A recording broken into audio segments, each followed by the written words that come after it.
बोलतो म्हणजे मी माझ्या मदर टंगमधून बोलतो. तर मी एक कविता सादर करणार आहे. जसं की आपण नेहमीच देवळात वगैरे जातो, मागण्या मागतो देवळात. अगदी सहजासहजी लोक जातच नाही मागणं मागण्यासाठी. तर मी सुद्धा आज देवासमोर मागण्याच मागणार आहे. ताला सुरात म्हणण्याचा प्रयत्न करेन. आशा आहे तुम्ही समजून घ्या. एकची मागणे करीतो मी देवा, माझ्या मनाचा दगड व्हावा. इथे दगड हा अर्थ कठोरतेने नाही घेतला. दगड कसा स्थिर असतो, त्याला जसा आपण आकार देऊ तसा तो घडत जातो. तो ऊन वारा सावली सगळं सहन करतो, सहनशीतून तो तयार होतो. तर पुन्हा मी कंटिन्यू करतो. एकची मागणे करीतो मी देवा, माझ्या मनाचा दगड व्हावा. पंखांवरी जरी भार लादला, त्या वाटेला वळण नसावे. गगनाला या कवेत घेताना, पाऊल जमिनीवरती असावे. क्षितिजाच्या त्या शिखरी जाताना, गर्व कधी ना मनी ठसावा.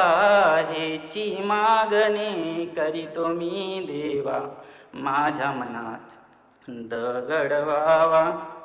गाव सोसुनी नियतीचे ते, अश्रुनयनी कधी न यावे. वेदनेच्या त्या कल्लोळातही, ओठांवरती स्मित फुलावे. भावनांच्या या वादळातुनी, मीच मलासा परुनी घ्यावा. हेची मागणे करीतो मी देवा, माझ्या मनाचा दगड व्हावा. नको मखमली बिछाने माझा, काट्यांवरही निवांत असावे. नको मखमली बिछाने माझा, काट्यांवरही निवांत असावे. स्तुती निंदेच्या या जगतातही, चित्त माझे शांत असावे. तुटुनी पडिलो कडा होऊनी, तरी पायाशी तुझ्या आधार द्यावा. हेची मागणे करीतो मी देवा, माझ्या मनाचा दगड व्हावा.